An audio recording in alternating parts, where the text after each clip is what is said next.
Bonjour à tous et bienvenue sur TV Land. Aujourd'hui, lundi 18 mai, un journal un peu particulier puisque nous sommes chez nos confrères de la radio associative locale Surf FM en compagnie de Kaëlle Aloïse Hunold. Bonjour Kaëlle. Bonjour. Au sommaire de ce journal donc, Surf FM est en attente de revenir sur la FM. En fil rouge de votre journal, nous ferons l'interview de Kaëlle à l'origine de Surf FM. Nous parlerons laïcité à l'école avec le spectacle des 6e Actions citoyennes du Collège d'Albret de Dax. Vous connaissez sans doute le festival Musique à la rue du mois d'août, mais saviez-vous que bien avant, au mois de mai, la journée sur un plateau est à découvrir. Cette année, nous y avons suivi, entre autres, le groupe de Lune de la Chance. Enfin, nous terminerons ce journal sur notre série Beau Travail avec le métier d'électromécanicien, puisque cette semaine, les métiers de la réparation et de la mécanique seront à l'honneur. Alors Kaëlle, bienvenue sur TV Land. Merci. Ça fait 8 ans que la radio Surf FM émet. Est-ce que vous pouvez nous raconter un peu l'histoire de cette aventure? Oui, bien sûr. Alors, personnellement, j'ai commencé en fait la radio dans une radio associative. Et ça m'a complètement éclaté de découvrir ce que c'était. Et j'ai chopé le virus. J'ai adoré ça. Et du coup, un jour, j'ai eu l'idée de, pourquoi pas, proposer une radio ici qui correspondrait vraiment au style de vie qu'on a ici, qui est un peu particulier. Et en fait, c'est la culture glisse. Donc, c'est de la musique, c'est de l'environnement, c'est plein de choses. Et on parle aussi ici de Petite Californie. Donc, il y avait quand même un état d'esprit que je voulais relater au travers de ce média. Et donc voilà, on a commencé, j'ai fait une demande auprès du CSA qui a été accordée très rapidement, je m'en souviendrai toujours, j'étais en train de déménager quand j'ai eu un coup de fil et j'en revenais pas.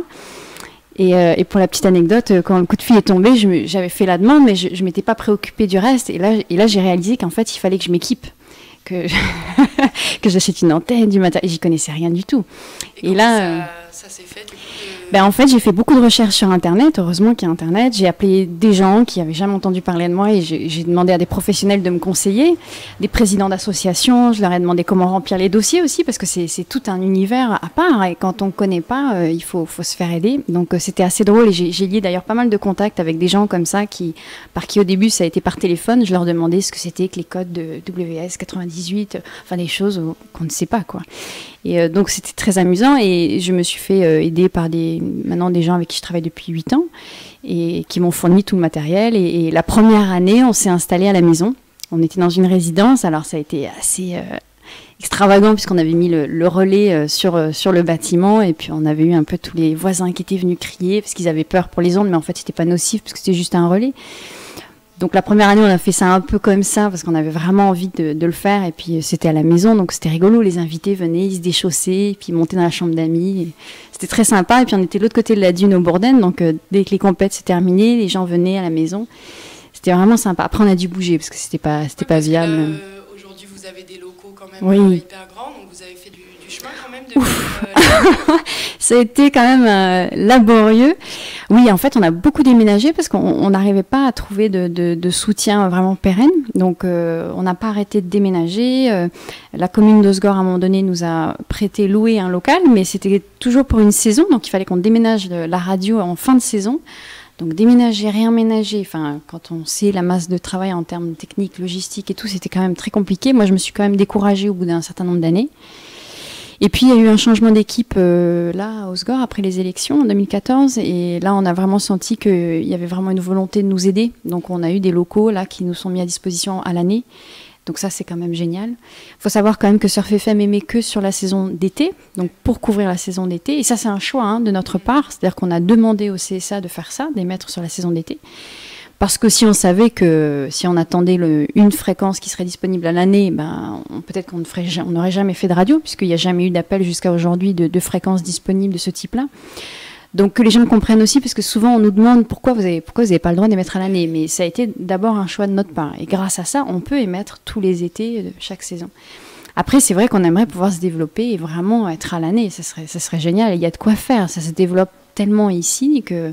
Oui, même l'hiver, il y a plein de sujets que... Mais oui, il y a constamment des compétitions, il y a de plus en plus d'événements, enfin ça s'arrête jamais. Et les surfeurs n'arrêtent jamais de surfer. On met la cagoule, les chaussons, les gants et on y va, quoi. Même quand il neige. Est-ce que vous parlez religion sur votre antenne? Non, c'est un sujet qu'on n'aborde pas. C'est comme la politique. D'accord. Donc vous êtes une radio laïque? On pourrait dire ça comme ça. Ouais. Parce que dans le Larousse, la laïcité est définie comme un système qui exclut les religions du politique ou de l'administratif, mais en particulier aussi de l'organisation de l'enseignement. Mais selon l'auteur et le metteur en scène Cédric David, la laïcité, c'est plus que cela. Il le montre dans le spectacle des 6e Actions citoyennes. La Terre est carrée, c'était à l'Atrium de Dax le 7 mai dernier. Il est interdit de rêver. Lire, c'est mourir. Penser est impensable. Il est interdit de rêver. Il est interdit de rêver. Hors des vérités. Hors des vérités. Montrer l'absence totale de droit pour promouvoir la laïcité comme garante de la liberté, c'est le choix qu'a fait l'auteur et le metteur en scène de la pièce La Terre est carrée. C'est une litote. Voilà, c'est-à-dire qu'on enlève quelque chose et du coup on en parle davantage. La laïcité, c'est comme l'amour. Quand tout va bien, on oublie. On oublie que tout va bien. Puis le jour où l'amour s'en va, le jour où on vous quitte, vous vous rendez compte que quelque chose vous manque. Bah, c'est pareil avec la laïcité, on en profite tous les jours. Élève numéro 108, vous êtes arrêté pour rêverie.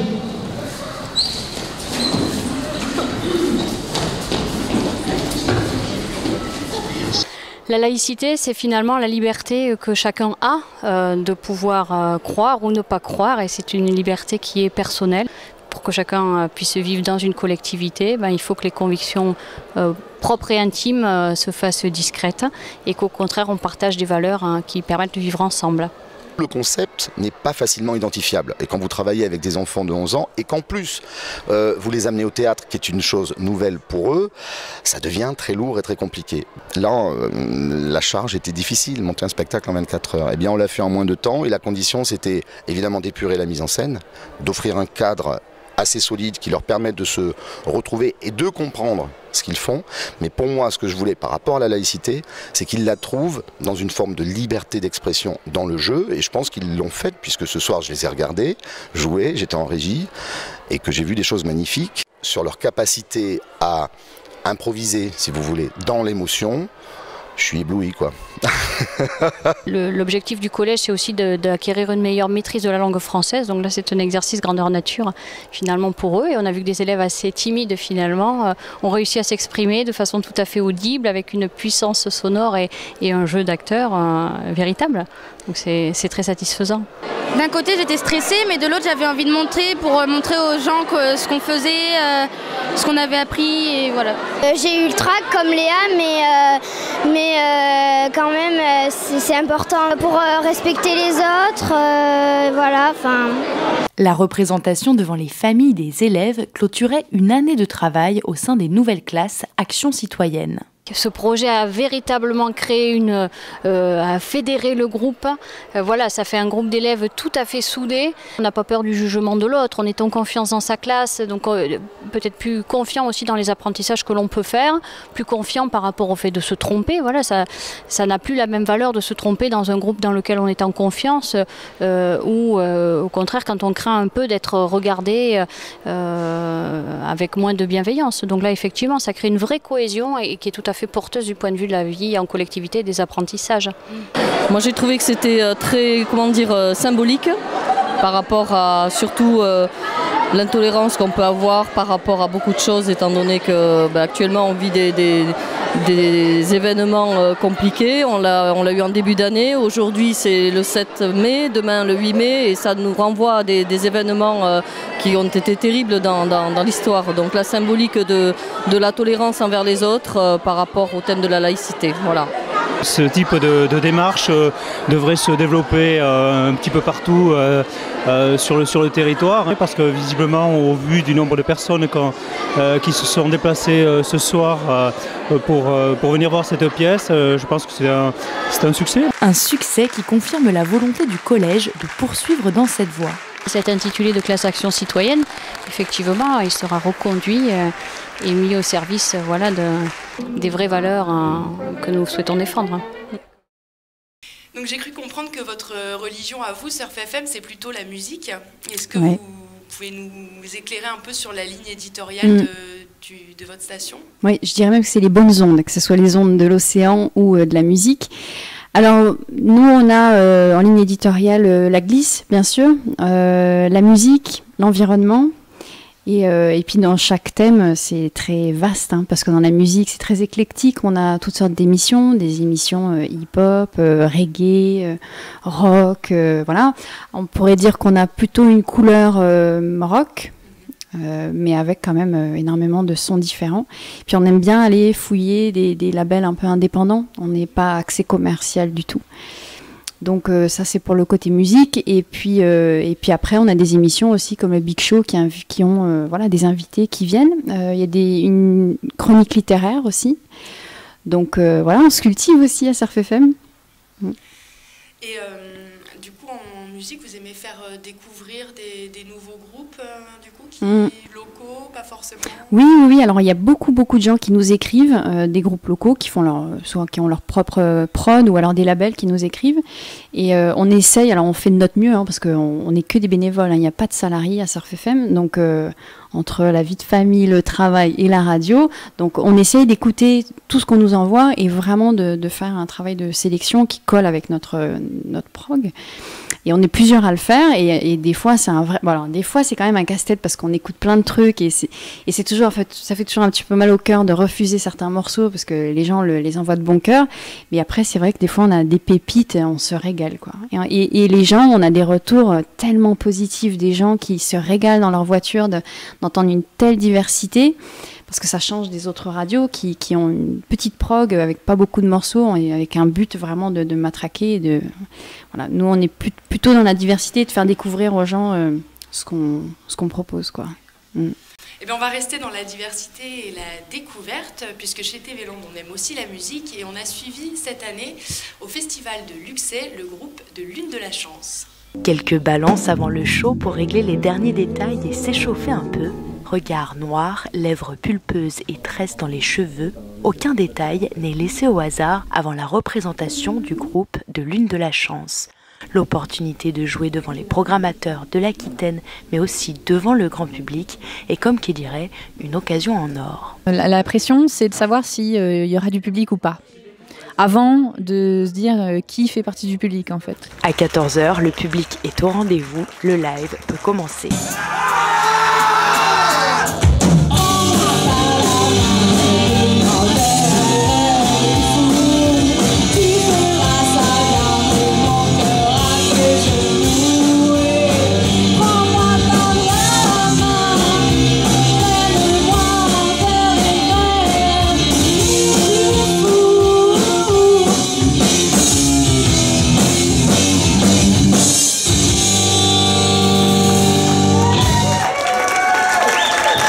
Ça s'est bien passé, on était à l'aise, on était confiants, du coup on s'est bien amusé, et voilà, c'était cool. Programmé par l'association Scène au Champ de Sobrig, le projet artistique de Lune de la Chance prend un nouveau départ. Au début j'ai commencé seule avec ma guitare, chanson française, et puis au final cet hiver mon compositeur m'a proposé de composer mes morceaux. Du coup moi j'avais juste à composer ma ligne mélodique avec mes textes. On a trouvé des nouveaux musiciens, on est parti dans quelque chose de beaucoup plus rock, plus péchu, plus énergique. L'histoire va commencer. On dit tout ça.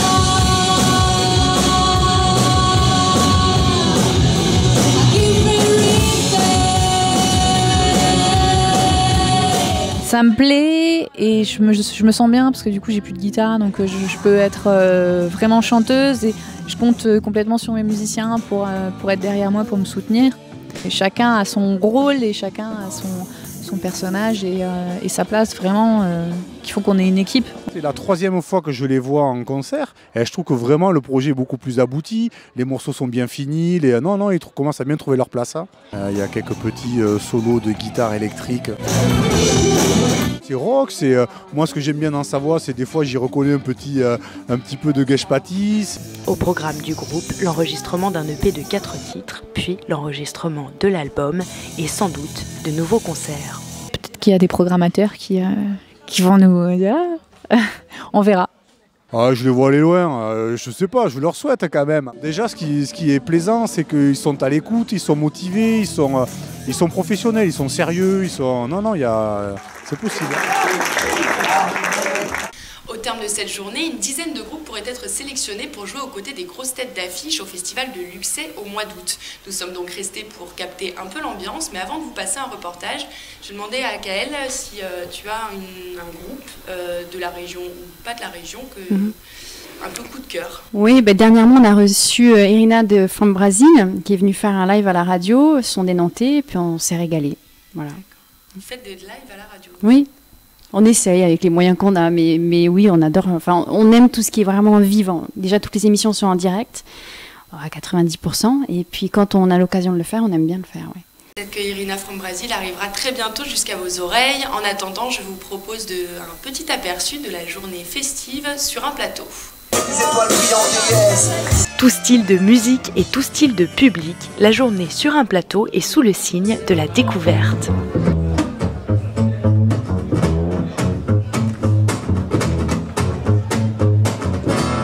Aujourd'hui c'est un fait notoire, il y a des curés, c'est pas joli, qui portent sous leur robe noire des chemises et des caleçons kaki. Ce plateau il est organisé par un collectif d'une trentaine de structures professionnelles de toute l'Aquitaine. Chaque structure a droit à une proposition, ce qui fait qu'on arrive à 28 propositions cette année. Et l'objectif est de faire découvrir les coups de cœur que l'on a eus aux autres professionnels présents sur le site, de façon à ce que ces groupes puissent être programmés sur ces structures et aider au développement de la carrière des artistes.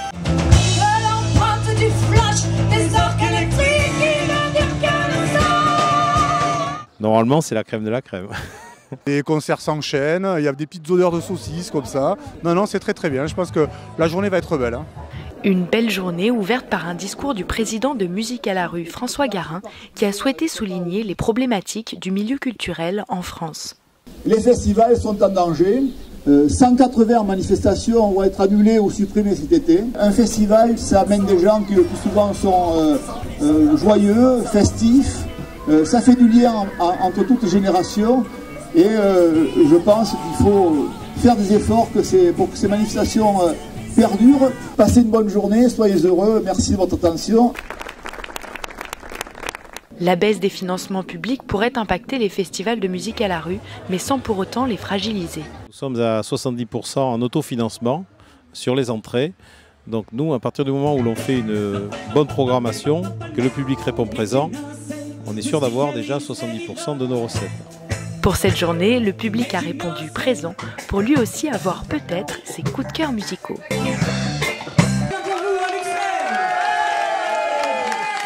Ça se passe super bien. On vient de voir un super groupe de reggae, Soul Driver, magnifique.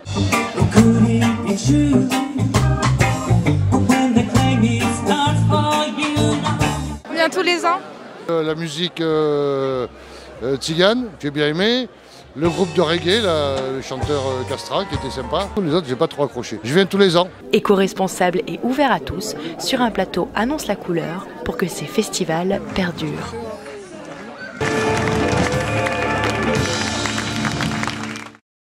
Vous l'avez vu dans le reportage, le président de Musique à la rue parle de la crise dans la culture, en particulier au niveau du financement. Quelles sont, vous, en tant que radio associative très branchée culture, quelles sont les difficultés que vous pouvez rencontrer ? On en rencontre beaucoup. Malheureusement, nous, ce qu'on a pu constater, c'est que, étant une radio associative, on n'a pas beaucoup de subventions. Malheureusement, on n'a pas trouvé beaucoup d'aide. Alors aujourd'hui, on a quand même la communauté de communes et Osgore qui nous soutiennent, mais pour une radio, c'est très peu. Et donc, je comprends tout à fait que des festivals aussi, finalement, peinent à y arriver. Il y a beaucoup de festivals qui s'arrêtent cette année, malheureusement. Donc c'est une période un peu triste. Alors il y a certains festivals qui grossissent et puis il y en a pas mal qui disparaissent. Et là, pour la remise en route sur l'antenne, donc 102.3, comment ça se passe ? Alors cette année, ça a été un petit peu particulier parce que, vous voyez, les années passées, on était tout le temps en train de chercher un local à l'année. Ça y est, là, c'est fait. Donc on était très contents. Et puis là, on a appris qu'il fallait déménager l'antenne. Nouveau sujet, et malheureusement ce qui se passe, c'est que ça prend du temps. Voilà, il faut trouver le site, il faut prospecter, il faut s'assurer que ça fonctionne. Et là, après, il y a toute la partie administrative, donc monter des dossiers. En France, on aime beaucoup ça. Donc là, on est dans cette phase-là. Et après, on a aussi, parce qu'on a fait un peu notre prévisionnel et on s'est aperçu qu'on était trop court financièrement cette année. Donc on a lancé un projet de financement participatif sur Internet. Donc c'est KissKissBankBank pour demander à nos auditeurs, à nos lecteurs de nous aider et nous accompagner là dans cette aventure pour pouvoir vraiment arriver à tout payer en fait. Hein, et parce qu'on a le déménagement, il y a aussi les frais de fonctionnement, de roulement de la radio. Donc un petit coup de pouce des internautes pour qu'on puisse vraiment y arriver et clôturer cette année, quoi. Et ça fonctionne bien le financement participatif pour l'instant ? C'est délicat, ça prend du temps. Et malheureusement, dans un certain sens, oui, puisque pour le moment, on est à plus de la moitié, mais il nous reste plus qu'une semaine. Donc on s'est dit que pour booster un peu les choses, on allait faire une soirée. Voilà, donc normalement, ce week-end, devrait y avoir un petit peu d'affichage. Et si les gens veulent nous aider, ils peuvent venir à la soirée et participer. Ce serait une façon de nous aider. Donc on essaie de trouver un peu d'autres biais, parce que tout le monde n'est pas forcément sur Internet. Mais voilà, c'est pas gagné, quoi. Donc vous l'avez compris, depuis le début de ce journal, nous sommes dans une radio entourée de câbles, de micros et de boutons en tout genre. Donc la technique, c'est peut-être un petit peu compliqué parfois. Comment est-ce que vous répartissez le travail? Est-ce que vous avez une équipe technique, une équipe de journalistes? Est-ce que tout le monde fait un peu de tout? Alors ça s'est un petit peu organisé au fil des ans. Parce qu'au début, je dois bien avouer que je faisais un petit peu tout. C'est un peu Shiva. Et avec les années, il y a eu pas mal de gens qui se sont greffés au projet. Donc, ce qui a permis de créer une web radio, ça a été fait par un collègue qui s'en occupe bénévolement. Parce que ça a l'air simple, mais c'est ultra compliqué de faire une web radio. Après, il y a eu des gens qui sont venus avec leur domaine de compétences, donc graphistes. Parmi les bénévoles et animateurs, il y a des gens qui sont dans l'impression. Après la partie technique, on a un ingé son aussi qui nous dépanne, un informaticien. Enfin voilà, on a des gens maintenant de tous les domaines, donc c'est assez génial. Et puis quand on a des animateurs, on les forme nous-mêmes en interne. Après, voilà, de l'équipe de base de noyau dur, il n'y a pas de professionnels. Moi, j'ai appris sur le tard. Je suis quand même passée à un moment donné par Radio France pour un tout petit peu pour me former. Mais voilà, on n'a pas de formation à proprement dit dans ce domaine-là, quoi. Donc, mais entre nous, voilà, là, ça fonctionne, ça tourne avec des petits moyens, mais on arrive quand même à faire quelque chose qui tient la route, donc on est assez content. Et c'est une équipe jeune, des garçons, des filles C'est assez... alors, il y a pas mal de garçons. Après, on doit être une vingtaine de bénévoles. Alors, on a un bureau, forcément. On est 5 dans le bureau. On a une vingtaine. Je voulais aussi souligner qu'on a un magazine qu'on édite l'été, qui est aussi fait bénévolement. Et c'est Élise Laven qui s'en occupe, qui est la vice-présidente. Elle a un passé journalistique, donc elle sait très bien le faire. Elle a été secrétaire de rédaction également. Donc, elle, pour le coup, voilà, elle a l'expérience. Et voilà. Et après... puis voilà. Libre à tout le monde de venir. Oui, après, ce qu'il faut bien dire aussi, c'est que Surf FM, c'est une aventure, c'est pas fermé, c'est ouvert. Il y a régulièrement des gens qui nous demandent s'ils peuvent faire une émission. On est vraiment toujours ouvert et c'est le bienvenu. Il y a des gens de tous bords, de tous âges. Il y a une jeune photographe qui nous accompagne, qui fait des photos, Justine. Voilà, après, il y a des gens qui sont qui ont une famille, comme je le disais tout à l'heure, ou alors il y a des jeunes, il y a de tout. Vous n'avez pas eu une programmation quadrillée La grille des programmes est flexible, elle est ouverte à ceux qui veulent venir partager avec plaisir. Donc on l'a vu au niveau technique, c'est un petit peu compliqué parce que gérer l'électronique, c'est un métier. Voyez-le par vous-même avec un nouvel épisode de notre série Beau Travail et le métier d'électromécanicien. Paul a 32 ans, il aime s'occuper de ses enfants et bricoler. Paul est électromécanicien. J'assure le bon fonctionnement des usines d'eau potable, des stations d'épuration et des châteaux d'eau. Je m'occupe de l'entretien électromécanique des stations et je répare si besoin est. Et pour s'occuper des installations, Paul est seul, il doit donc être autonome, persévérant pour trouver les pannes et méthodique pour les éviter. Il faut être polyvalent. En plus des tâches en électromécanique, il y a aussi des tâches en informatique. Il faut aussi remplir des comptes rendus d'intervention, donc il faut être débrouillard. Ah, tu tombes bien, j'ai plus d'eau. Désolé, mes compétences s'arrêtent avant le compteur. Parce que parfois, le maire d'une ville, il m'appelle pour me dire qu'ils ont un problème sur le réseau d'eau. Je lui explique que je suis pas plombier, je suis expert en électromécanique. Après son BTS en alternance, Paul a immédiatement trouvé du travail. On recrute environ 500 électromécaniciens dans le secteur de l'eau tous les ans pour un salaire d'embauche de 1 900 € par mois. Alors franchement, si c'est pas un beau travail, ça. Tu voulais de l'eau? Eh ben, tu vas devoir élargir tes compétences. C'était Beau Travail avec le MEDEF. Kaël, avant de te dire au revoir, j'aimerais te demander quels sont des espoirs pour Surf FM, pour son avenir. Alors, en tout premier, on aimerait mettre à l'année. Ça, faut bien dire que moi, c'est ma petite lueur au bout du tunnel. C'est ce qui me fait avancer depuis des années. On essaye depuis quelques années, mais on n'y est pas encore. Mais je me dis qu'en 8e année, s'il faut 10 ans, mais on y arrivera. Et puis là, on sera très content. Puis après, si ça se développe, tant mieux. Je vous rappelle qu'il reste une semaine pour soutenir Surf FM, pour les aider à revenir sur leur station 102.3. Donc vous pouvez vous renseigner sur Internet pour leur donner un petit coup de main. Je vais te remercier de nous avoir accueillis aujourd'hui et d'avoir répondu à nos questions. Merci à vous, merci beaucoup. C'est maintenant la fin de cette édition. Je vous retrouve mercredi 20 mai sur notre plateau cette fois-ci pour un nouveau journal sur TV Land, votre web télévision locale. Très bonne semaine à tous.